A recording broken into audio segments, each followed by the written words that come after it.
Hey, what's going on? Taha Photo back with another video. Thank you for joining. Now, do you ever look at a photo and think about what was the photographer thinking?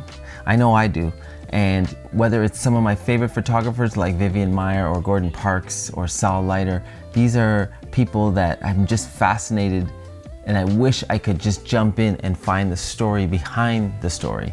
So we see the scene, I'm thinking about, wow, the lighting there. Why do you keep coming back to this location? Or what was that man thinking prior to this image that you just captured? So there's so many thoughts running in my mind as a photographer that I thought it would be pretty interesting to break down 3 images and the 3 stories behind those images. So one of the keys to finding a moment that actually resonates with me when I'm out shooting, I actually have to envision myself as that person, as that subject. And that subject could be a bird, it could be a window, I know it sounds weird, it could be the clouds, so many different walks of life or objects, it doesn't really matter.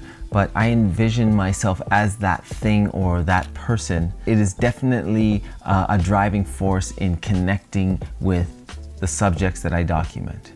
Now granted, some of these moments, I find that when I'm in the editing room, that I might say to myself, okay, now this is what I love about this image. I don't see everything in real time, it's just not possible, but it's more like a feeling and the practicing and the repetition that I start to say, well, these are things that resonate with me. So these things are all going through my mind every time I shoot, so it kind of comes as second nature at some point. But either way, that is the approach. So let's jump in and take a peek. All right, so we're in Photoshop right now. So this was taken in 2015. When I went to the park, my intention was just to take in the cherry blossoms. I really didn't want to have my camera with me and lenses and all this stuff. I really wanted to just experience it. So when I saw this gentleman right away, I thought, man, I connect with this guy. He's just here in a different mindset than everybody else, because just off to the right, you could see this, just how many people were watching the cherry blossoms, and he had nothing to do with that. He was just sitting on the other side of the parking lot where there was just one tree, beautiful as it was, and he was just so calming that it actually calmed me down. And so I resonated with that. I didn't want to interrupt him, so I just took this image. I took 2 frames, but this was the one that connected with me, and he just seemed so peaceful.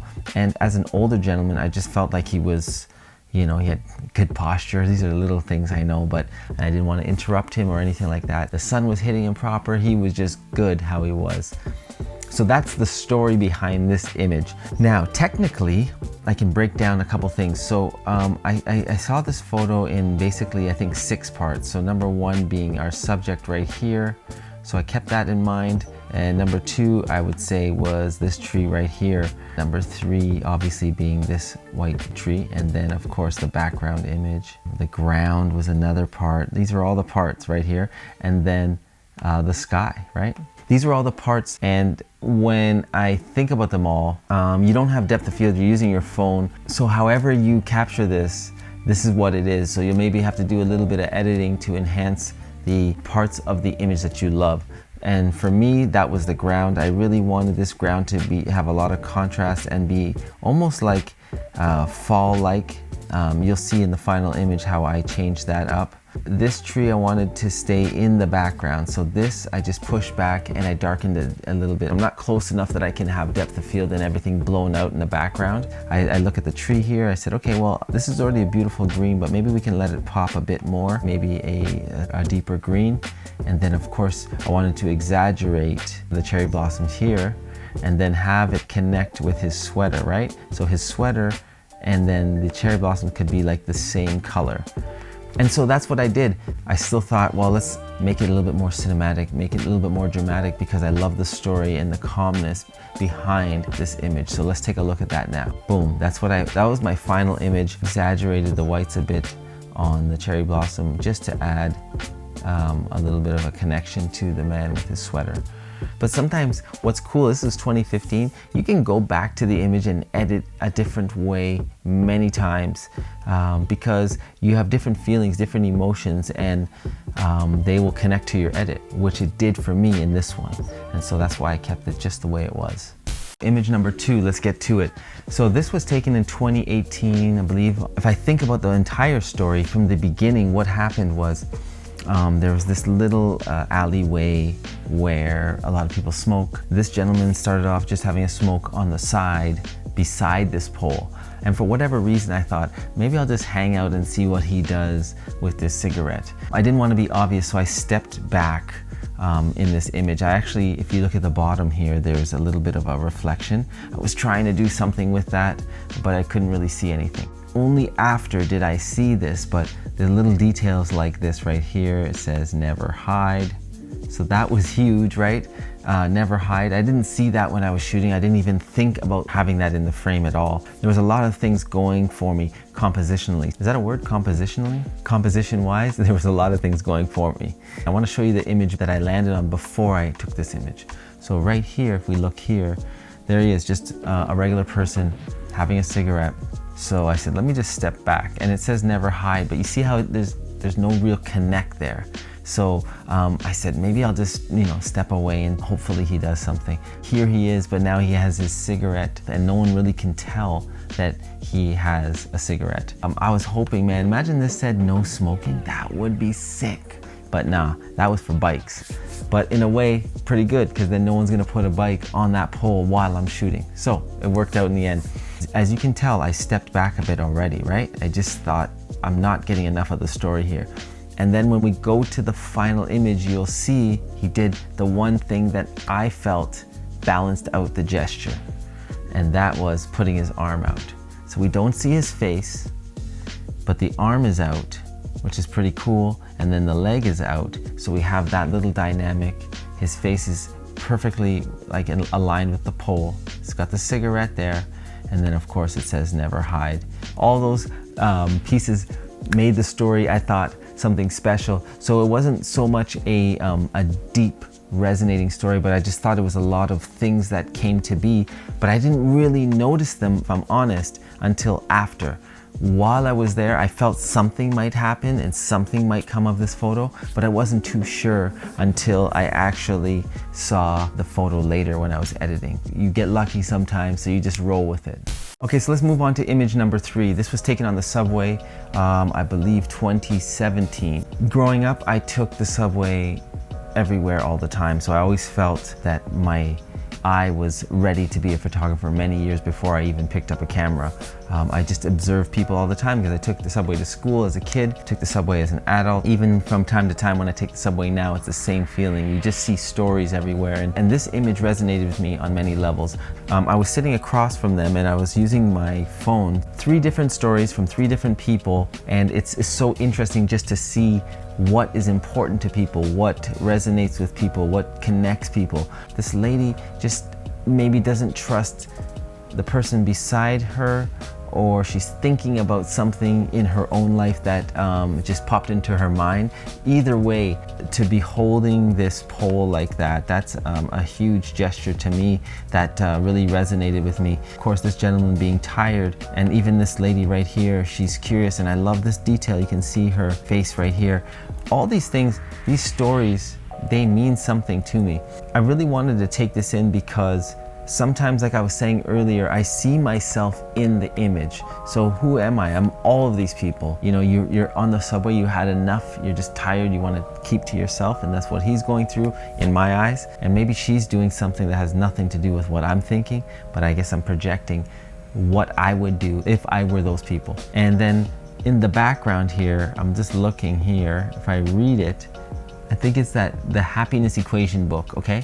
And so it says here, 9 secrets that can be used every day to help you reach these 3 goals: to have everything, to do anything, to want nothing. It's like the irony of that book being on sale behind these people that look like maybe they're happy, but not in that moment. In this moment, they look like they're just on the subway trying to get from A to B. I don't want to hear nothing. And so my edit, I feel like I put my edit in that world of kind of ho-hum, a little bit more subtle, more subdued type of edit. Again, this is not about the technical edit, like, how much contrast did you use, da-da-da-da. This was just off of the feeling. This was what I saw, but this is what I felt. 3 images done, but I do have a bonus image, so let's check that one out now. Okay, as promised, here's my bonus image. I didn't need to do this. I know I said 3 images, but man, there's so many stories for so many images. As I was editing through them, I said, man, I love this one too. So this is from 2019. Again, another phone image. And I know that because this was in San Francisco, and I was out shooting with Samsung, doing some work with them. And I had my phone with me. And this was a time where, as much as I was using the Ricoh GR2, if I had my phone with me and it felt more convenient, I would just take that image. Plus, I had to deliver some images for them. So I thought, well, you know what? I'm just shooting with this brand new device anyway, so let's get those stories out. Let's get some snaps. As much as I'm telling you, I see myself in those images, and I can tell you why. I can break that part down. I'm finding more and more of my images, there's more layers to the story after. When I get into that edit, when I get back home, when I'm checking out the image myself later, I find, wow, I missed that layer, I missed this layer, I missed that layer, fantastic. So as much as I was present and I was getting the image, there's more to that image later in post. So that's always a nice little bonus or surprise when you are out shooting. So first thing I love about this image was, as much as it was him, it was actually the colors. Absolutely loved these 80s reds and browns and greens, the yellow even, National Geographic, that reminds me of my childhood. Because I was so close to this gentleman, I didn't want him to look up and then change the image that I was creating. So I actually did it in passing. If you can believe it, was like this, click, and then I kept moving.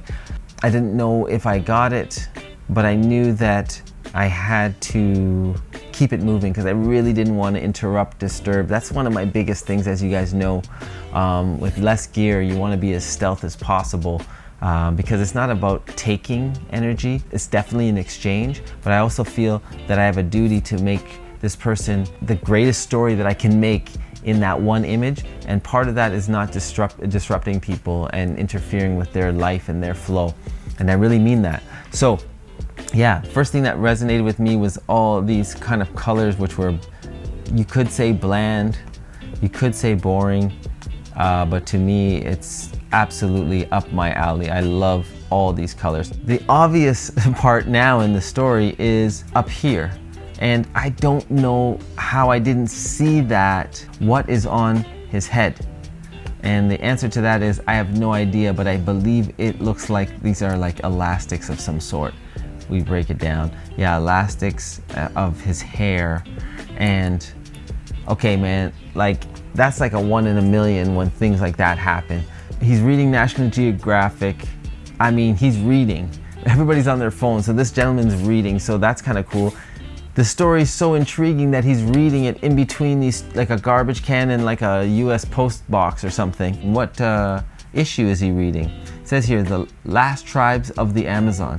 So just fascinating, and maybe that's like part of his curiosity, his intelligence. He's like on another wavelength. He's like next level. And so I'm thinking all these things after. Imagine, I'm just editing after. I didn't even see this, and I try not to look at my images while I'm shooting. I just try to shoot and then check later. But to see him have these things on his head, it just blew my mind and really added to the story. That's the story behind this San Francisco 2019 incredibly eccentric man. Everything was flowing for me. This is what I love about street photography right here. And so my edit was very similar to this. I try not to mess with too much. I just try to bring those colors that I was already seeing. I try to bring them to life. And matter of fact, I might make an adjustment or two on the saturation a bit. Let's see, go to vibrance, which will bring up saturation. And just pull that back a bit. Yeah, maybe around there. Nothing too serious. Keep the vibrance up, but the saturation down. Beautiful. So before, after. Yeah, I mean, I'm good with this. It just looks like a different era, which I am totally excited and happy about. There's my bonus image for you that I broke down the story behind it. Now, I know that was a little bit long-winded. I hope you guys like longer content. Let me know in the comments below. To me, let's slow down. Let's talk a bit more about how we're creating stories and some of our pet peeves, some of the things we want to improve on. I can only get better if I'm practicing, but I don't know it all, so I'm always learning. Okay, so what did you think?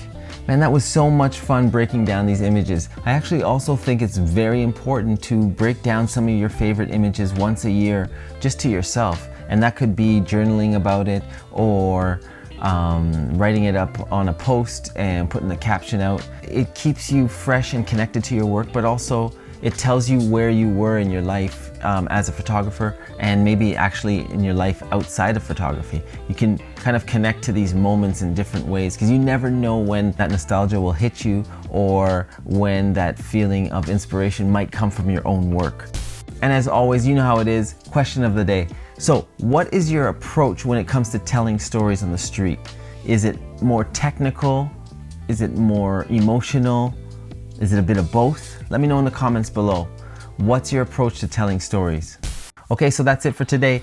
Thank you again for watching. I just want to say thank you. We've done about 30 videos now, and man, it's just getting more and more fun as I continue down this journey of sharing and listening and being inspired by the community of street photographers, portrait photographers, photographers in general. I'm really excited about what's to come as we continue to build and grow. So thank you again for tuning in as always. And until the next video, stay creative and believe in yourself. Peace.